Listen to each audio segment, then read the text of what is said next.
భవనానికి నూతనంగా అధ్యక్షుడిగా ఎన్నుకోబడ్డ అభ్యర్థి అందరూ కూడా చప్పట్లతో గట్టిగా రిజల్ట్ వచ్చింది.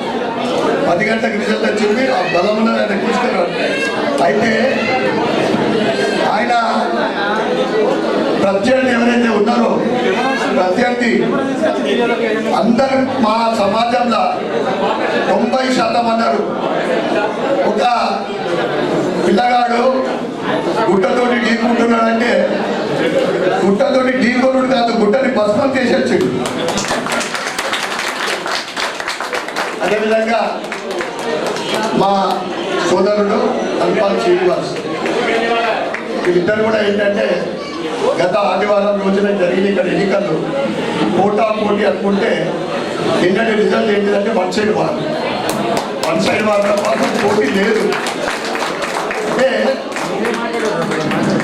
వారి అందరికీ కూడా ఈరోజు గోల్డెన్ జూబ్లీ కమిటీ తరఫు నుండి అందరి తరఫు నుండి వారికి ఒకసారి గట్టి చప్పట్లతో శుభాకాంక్షలు.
ఈరోజు 73 బ్యాచ్ వాళ్ళు గోల్డెన్ జూబ్లీ చేసుకోవడము, అది కూడా మన స్కూల్లోనే చేసుకోవడం మా అదృష్టంగా భావిస్తున్నాము.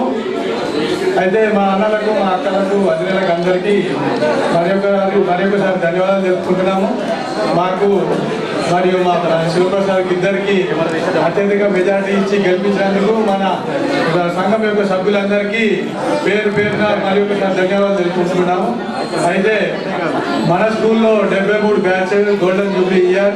ఇక్కడ చదువుకున్న ఈ పెద్దలందరూ ఎన్నో మంచి పదవులు చేసుకుంటూ ఈ రోజు మళ్ళీ ఇక్కడికి రావడము చాలా సంతోషంగా ఉన్నది. కాకపోతే నేను కూడా 79 బ్యాచ్ 79 బ్యాచ్ అదే మా అన్నలు అంటున్నా కదా, అందరూ ఏమైంది చోటు. అయితే ఇదే విధంగా మాకు కూడా ఆశీర్వదించినందుకు పేరున అందరికీ ధన్యవాదాలు చెప్తున్నాం. Thank you. మొన్నటి వరకు అంటే మాణిక్ భవన్ అధ్యక్షుడు, ఈయన సెక్రటరీ, మళ్ళీ ఈరోజు అధ్యక్షుడు గెలిచొచ్చిండు, వైశ్య సంఘానికి అధ్యక్షుడు గెలిచొచ్చిండు. మనము ఒక 10 రోజుల ముందు చేస్తున్నాం, నిందలు వస్తుంది. గత 2 సంవత్సరాల కింద నేను సెక్రటరీగా చేసిన సీనియర్ ఆధ్వర్యంలో ఇప్పుడు కూడా సీనియర్ ఆధ్వర్యంలోనే ప్రజెంట్గా అంత సహకారం తీసుకొని ఇదే డెవలప్మెంట్ ఇలా ఇప్పుడు ఏదైతే డెవలప్మెంట్ ఉందో దానికి ఇంకా అభివృద్ధి చేసే ప్రయత్నం చేస్తాను. సూర్యన్న న్యాయమాట ఉంటే గుట్టనేది దేనైనా ఎది కొట్టుకొని వెళ్ళిపోతాయి. Thank you. నిజామాబాద్ అర్బన్ ఎమ్మెల్యేగా బీజేపీపై విజయ కేతనం ఎగరేసినటువంటి మన బీజేపీ తరఫున విజయ కేతనం ఎగరేసినటువంటి మన ధన్పాల్ సూర్యనారాయణ గుప్తా గారిని ఇప్పుడు ముఖ్య అతిథిగా కాసేపు మేము మాతో ఇప్పటివరకు విద్యార్థిగా ఉండి గురువుల దగ్గర కూర్చున్నారు. కానీ ఇది ఒక ఎటువంటి అవకాశం అంటే ఒక విద్యార్థిగా ఉండి చీఫ్ గెస్ట్గా ఎమ్మెల్యే రావడం అనేది చాలా అరుదైన విషయం. అటువంటి కార్యక్రమం ఇప్పుడు వారిని మేము ఒక విద్యార్థిగా ఒక ఎమ్మెల్యే గారిగా కూడా గౌరవిస్తూ సన్మానం చేసుకుంటున్నాం.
జై శ్రీరామ్. నేను నిజామాబాద్ శ్రీ నూతన ఉన్నత వైశ్య పాఠశాలకి అధ్యక్షుడిగా నిన్న గెలవడం జరిగింది. నాకు ప్రతి ఒక్క ఆర్యవైశ్య సోదరులకు నా యొక్క ధన్యవాదాలు. దీనికి ప్రతి ఒక్కరి సహకారంతో 2 గంటలు వేచి ఓటు వేసినందుకు మరొకసారి ధన్యవాదాలు. గత 2 సంవత్సరాలు సెక్రటరీగా చేశాను. ఇప్పుడు రాబోయే 2 సంవత్సరాలు కూడా ప్రతి ఒక్కటి డెవలప్మెంట్, కొన్ని పరిష్కారాలు. నిన్న 6వ తారీఖు జరిగిన ఎలక్షన్లో శ్రీ నూతన వైశ్య ఉన్నత పాఠశాలకి అధ్యక్షుడిగా నిన్న గెలపడం జరిగింది. దీనికి సహకరించిన ఆర్యవైశ్య సోదర సోదరులకు, పెద్దలకి నా యొక్క పాదాలు నమస్కారాలు. గత 2 సంవత్సరాలు సెక్రటరీగా చేశాను. అభివృద్ధి మా మార్గం అనుకున్నాను. ఆ డెవలప్మెంట్ని ముందు పోల్చుకొని ప్రతి ఒక్కటి నెక్స్ట్ 2 ఇయర్స్ కూడా ఇదే మార్గంలో నడుస్తానని, ఇంకా మరిన్ని మంచి కార్యక్రమాలు చేస్తానని, ఆర్యవైశ్యుల పేద విద్యార్థులకి స్కాలర్షిప్లు ఇవ్వడము, ఫ్రీ ఎడ్యుకేషన్ ఇవ్వడము, ఇంకెన్నో ప్రోగ్రామ్ చేయాలని, ప్రతి ఒక్కరూ నాకు సహకరించాలని అందరినీ కోరుచున్నాను. అందరికీ మరొకసారి నన్ను గెలిపించినందుకు ధన్యవాదాలు. జై శ్రీరామ్. జై శ్రీరామ్. నేను నిజామాబాద్ ఆర్యవైశ్య సంఘం ఎలక్షన్ అందరికీ జై శ్రీరామ్. శ్రీ నూతన వైశ్య ఉన్నత పాఠశాల మాణిక్ భవన్కి నేను అధ్యక్షుడిగా గెలుపడం జరిగింది. దీనికి సహకరించిన ఆర్యవైశ్య సోదరులకు పెద్దలకి అందరికీ పాదాలు. ప్రతి ఒక్క ఆర్యవైశ్య సోదరులు 2-3 గంటలు వేచి మమ్మల్ని అత్యధిక మెజార్టీతో గెలిపించిండు. మీకు ఏదైతే వెయిటింగ్ చేయవలసి వచ్చిందో దానికి అందరం చింతిస్తున్నాము. దానికి ఒక్కసారి అందరికీ క్షమాపణ చెప్పుకుంటున్నాను. గత 2 సంవత్సరాలుగా మేము చేసిన కృషి మమ్మల్ని గెలిపించడం జరిగింది. గత ఎస్ఎన్విపికి అధ్యక్షులు ధన్పాల్ సీనన్న, నేను సెక్రటరీగా ఉన్నా. సీనన్న ఆధ్వర్యంలో మేము గత 2 సంవత్సరాలు హ్యాపీగా చేశాము. డెవలప్మెంటే మా మార్గం పెట్టుకున్నాము. దానికి తప్ప వేరే ఏం లేదు. ఎటువంటి కాంట్రవర్సీ లేకుండా మేము 2 సంవత్సరాలు చేయడం జరిగింది. అదేవిధంగా ఈ 2 సంవత్సరాలు కూడా మేము అదే విధంగా చేసుకుంటామని మనస్ఫూర్తిగా కోరుకుంటున్నాం. అందరికీ ఇంకోసారి చేస్తున్నాం.